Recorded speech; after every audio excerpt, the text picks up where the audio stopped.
Nashik road इथल्या सरसेनापती वंदनीय हिंदू हृदय सम्राट बाळासाहेब ठाकरे रुग्णालयाच्या वैद्यकीय अधीक्षकपदी डॉक्टर रत्नाकर पगारे यांची नियुक्ती झाल्याबद्दल सकाळी नाशिक रोडकरांच्या वतीनं त्यांचा नवीन बिटकर रुग्णालयात जाहीर सत्कार करण्यात आला। रुग्णसेवेला सर्वोच्च प्राधान्य देणारे, सर्वसामान्य रुग्णांशी आपुलकीनं संवाद साधणारे आणि सेवाभावी वृत्तीमुळे नागरिकांच्या मनात विशेष स्थान निर्माण करणारे डॉक्टर रत्नाकर पगारे यांच्याकडे वैद्यकीय अधीक्षक पदाची धुरा सोपवण्यात आल्यानं उपस्थितांनी समाधान व्यक्त केलंय। त्यांच्या नेतृत्वाखाली रुग्णालयाच्या आरोग्य सेवेला अधिक गती मिळेल असा विश्वास यावेळी मान्यवरांनी व्यक्त केलाय।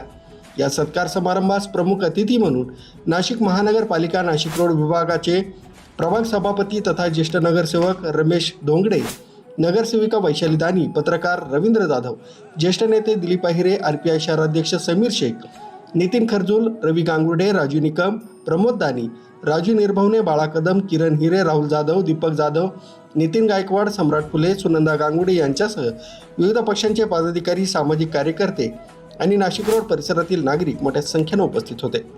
या प्रसंगी मान्यवरांनी डॉक्टर पगारे यांचा शाल, पुष्पगुच्छ तसंच पुष्पहार देऊन सत्कार केला। उपस्थितांनी त्यांच्या भावी कार्यकाळासाठी शुभेच्छा व्यक्त करत रुग्णालयातील आरोग्य सुविधा अधिक सक्षम आणि लोकाभिमुख होतील असा विश्वास व्यक्त केलाय। या जाहीर सत्कार सोहळ्याचं आयोजन भारतरत्न फाउंडेशनचे अध्यक्ष तथा पत्रकार रवींद्र जाधव यांनी केलं होतं। कार्यक्रम उत्साहपूर्ण आणि स्नेहपूर्ण वातावरणात पार पडला। मुख्य संचालक रवींद्र जाधव, लोकराज्य न्यूज, नाशिक रोड।